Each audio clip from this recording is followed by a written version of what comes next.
और ये बात दिल्ली की करते हैं। भारत पाकिस्तान की बात से बाहर निकलते हैं। दिल्ली का बहुत सौभाग्य है कि वो यमुना के किनारे पर स्थित है, लेकिन आज ये दिल्ली का दुर्भाग्य हो गया है कि ऐसी यमुना इसके नसीब में है जिसमें जहर इतना भर गया है कि मछलियां मर रही हैं।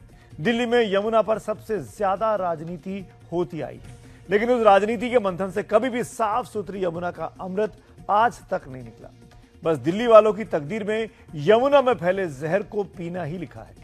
आखिर क्यों ऐसे हालात बने कि दिल्ली की यमुना में मछलियां तक बच नहीं पा रही हैं? हमारी ये रिपोर्ट देखिए, शायद आपको समझ में आए।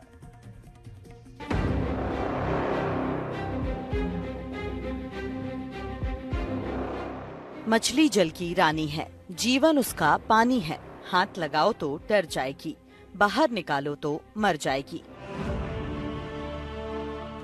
बच्चे इस कविता को बड़े चाव से पढ़ते हैं, लेकिन उन बच्चों को अब ये पढ़ाया जाना चाहिए कि दिल्ली में मछलियों के लिए यमुना का पानी जीवन नहीं बल्कि मरण है।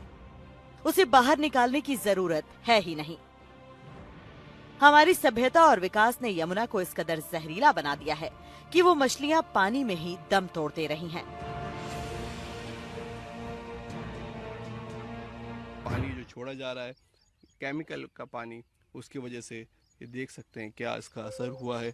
अब ये पानी बिल्कुल जो हम साफ सुथरा कह सकते थे वो बिल्कुल ही काला पानी यहाँ नजर आ रहा है। और आपने देखा होगा, आप कभी भी जैसे गुरुद्वारे या कहीं तालाब वालाब में भी जाते हैं तो आपको, या झील में भी कहीं जाते हैं तो आपको कहते हैं कि मछली को कुछ डालें ना। वो इसी वजह से होता है कि मछलियों को कुछ भी हम डालें तो वो मर सकती हैं। और देखिए, जब ये सोचिए जब हम कुछ खाना पीना डाल देते हैं तो उसके बाद वो मर जाती हैं। अभी सोचिए तो इतना केमिकल और इतना बदबू का पानी और प्रदूषित पानी है, तो उससे इनका क्या हालत यहाँ पे आपको देखने को मिल सकती है। देखिए किस तरीके से पूरी मछलियाँ कब से हम चले जा रहे हैं और कोई एक वक्त ऐसा नहीं हुआ होगा जहाँ आपको ना दिखे कि मछलियाँ यहाँ पे मरी हुई नहीं है। इन मछलियों के मरने की वजह हरियाणा से यमुना में छोड़ा हुआ पानी है। वो पानी इतना जहरीला है कि नदी में हजारों मछलियां यूं ही दम तोड़ रही हैं। 2 दिन पहले ही यमुना के प्रदूषण पर दिल्ली प्रदूषण नियंत्रण समिति यानी डीपीसीसी की एक रिपोर्ट आई थी, जिसमें ये सामने आया था कि यमुना में बीओडी यानी बायोलॉजिकल ऑक्सीजन डिमांड का स्तर जनवरी 2025 में स्वीकार्य मानक से 42 गुना ज्यादा बढ़ गया है। माना जाता है कि एक स्वच्छ नदी में बीओडी की मात्रा 3 मिलीग्राम प्रति लीटर होनी चाहिए, लेकिन ये आंकड़े बताते हैं कि दिल्ली में यमुना के सबसे प्रदूषित हिस्सों में से एक नजफगढ़ नाले के आउटफॉल में बीओडी का स्तर जनवरी 2025 में 127 मिलीग्राम प्रति लीटर हो गया। ये जनवरी 2023 में 53 मिलीग्राम प्रति लीटर था, यानी बीते 2 सालों में सबसे ज्यादा है। यानी बीते 2 सालों में ही यमुना में प्रदूषण तेजी से बढ़ा है। और अब ये मामला और भी चिंताजनक हो गया है, क्योंकि दिल्ली के बुराड़ी में यमुना नदी में फिर से हजारों मछलियां मरी हुई दिख गईं।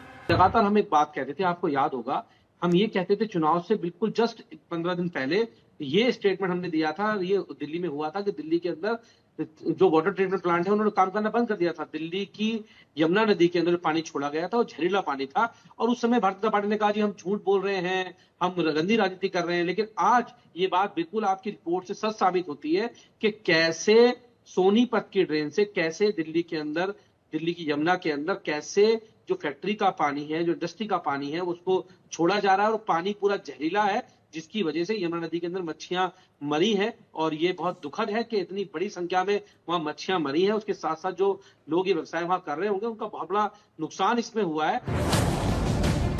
मरी मछलियों के दुर्गंध से लोग परेशान हैं। किसानों का आरोप है कि यमुना नदी में हरियाणा से केमिकल वाला पानी छोड़ा जा रहा है, जिसके कारण मछलियों की मौत हुई है। अब मछलियों की मौत हरियाणा से आ रहे केमिकल वाले पानी से हो रही है या नदी में मौजूद प्रदूषण से, ये तो जांच से ही सामने आ पाएगा। लेकिन ये मुद्दा जनवरी में तब सुर्खियों में आया जब आम आदमी पार्टी के नेता अरविंद केजरीवाल ने आरोप लगाया कि हरियाणा सरकार ने यमुना के पानी में जहर मिलाकर छोड़ा है। दिल्ली में सरकार बदल गई, लेकिन यमुना का हाल नहीं बदला। अब यहाँ के लोग उन दिनों को याद कर रहे हैं जब यमुना का जल पिया करते थे। ये 78 से पहले पानी जो था वो पानी पीने योग्य था। जमुना का ही पानी, जितने भी किसान है सब जमुना का ही पानी पीते थे। यहाँ कोई सुविधा नहीं थी। और आज के टाइम में ऐसा हो गया है, अब पानी को पीने की तो देखने को भी जी नहीं करता। बदबू आ रही है इस पानी में से, इतनी बुरी स्मेल आ रही है जिसकी कोई हद नहीं। लोगों की मांग है कि यमुना में सफाई के लिए सरकार चाहे जो कुछ करे, लेकिन हरियाणा से हथनी कुंड बैराज से ही डायरेक्ट पानी आना चाहिए।